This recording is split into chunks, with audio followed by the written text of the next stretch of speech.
let's try it out for inverse sine of x. So we're going to see how to use implicit differentiation to prove that the derivative of inverse sine of x is 1 over the square root of 1 minus x squared. We're actually going to prove this. And to start, let's call this inverse sine of x. Let's give it a name. We're just going to call it y. So we're going to call this, we're going to say y is equal to inverse sine of x. We're just giving it a special name.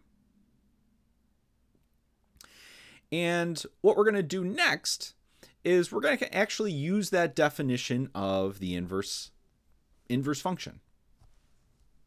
What does this actually mean? And we're going to think of it in terms of our, let me get a bigger arrow here. We're going to think of it in terms of our cancellation property. So we're going to apply sine to both sides.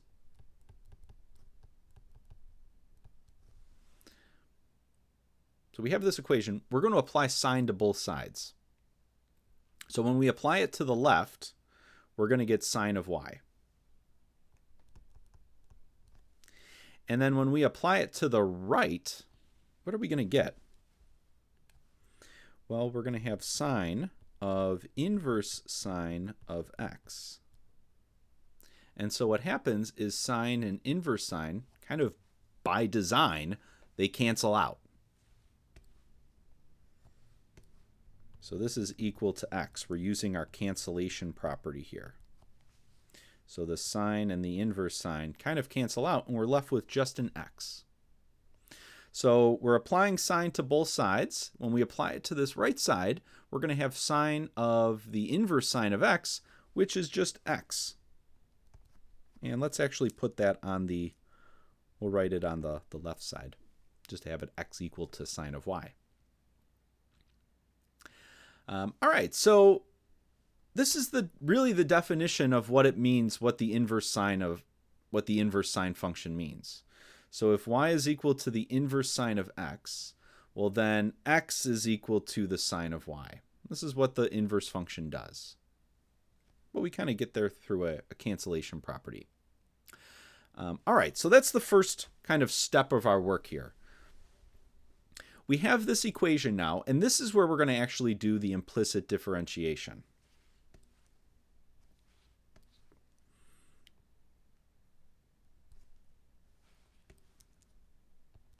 So this is where the implicit differentiation is going to happen. All right, so how is this going to look? Well, we're going to apply the derivative to both sides of this equation.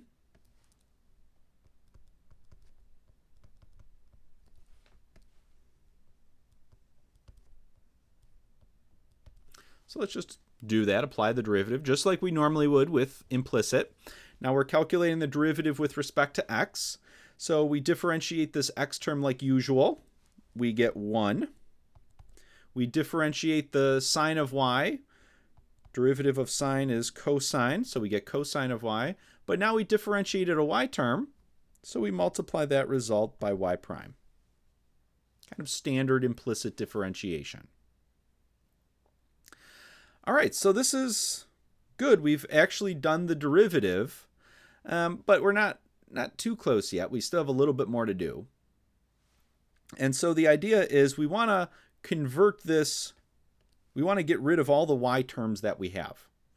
So the y prime, that's fine. That's actually what we're looking for. We want to solve for y prime here, just like normal implicit differentiation. But now we actually want to get rid of this cosine of y. So that's the next kind of part of our work here, is we want to convert all of the y terms that we see back to x.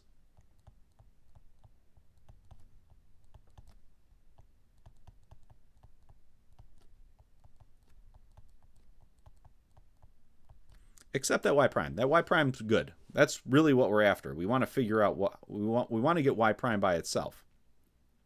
So let's work with this cosine of y. We want to somehow change this into x terms. And the way we're going to do it is with a little bit of trigonometry. A little bit of right triangles. Go back, talk about some right triangles here.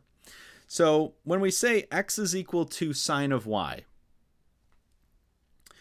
when we look at this, when we think of sine and cosine, a lot of times what we're thinking of is really the right triangle and then sides of our triangle.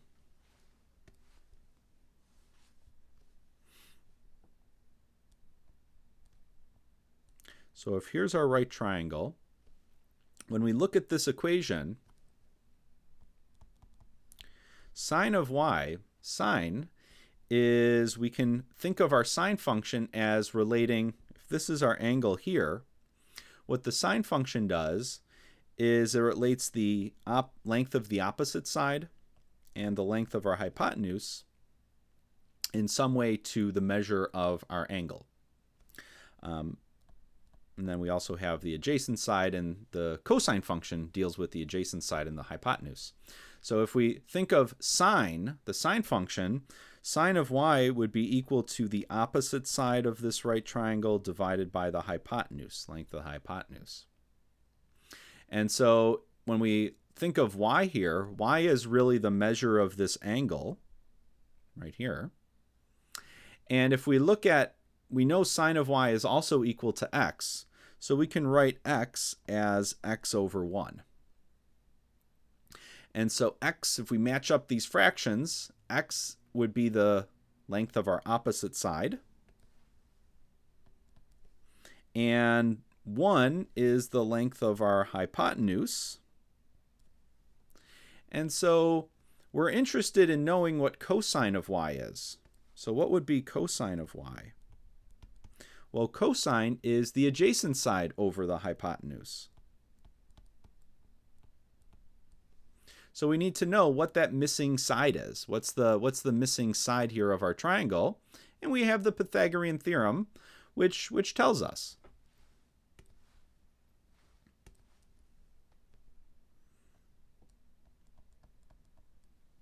So the adjacent side here would be the square root of 1 minus x squared.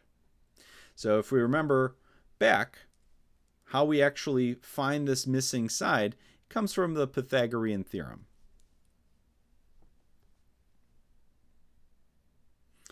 And let's put that over here.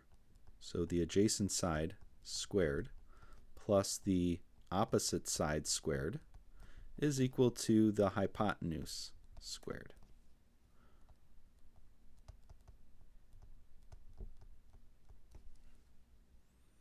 And so if we fill in the pieces, hypotenuse is 1, so we get 1 squared here.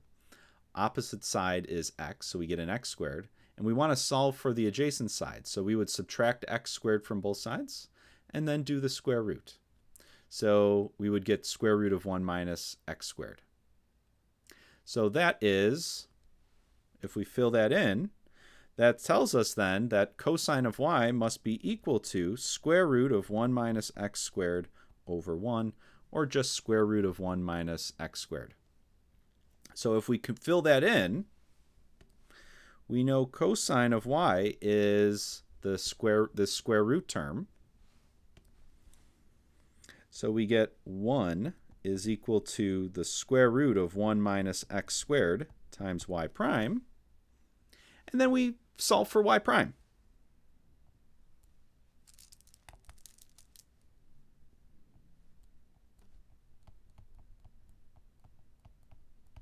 So get y prime by itself, we just need to divide by that square root. So divide both sides of this equation by that square root, and that gives us y prime is equal to 1 over square root 1 minus x squared. So it's kind of a fun one because it reviews so much. So we get some implicit differentiation in here. We get some nice geometry and right triangles to play around with. We even get a little Pythagorean theorem here. So this kind of covers a lot of just a lot of interesting little topics here. We have inverse functions to deal with. And this is generally the strategy for how to show or prove the derivative of one of these inverse functions. First step is actually use the cancellation property to kind of rewrite your function. Rewrite it as x as a function of y. Then do implicit differentiation, and then you'll get some kind of expression. And if there's any y terms, you have to convert those back to x's. And then once you're converted all back to x, then you just solve for that y prime. So we get a nice little implicit differentiation review here. All right, so we'll try another example like this shortly. So we'll see you there.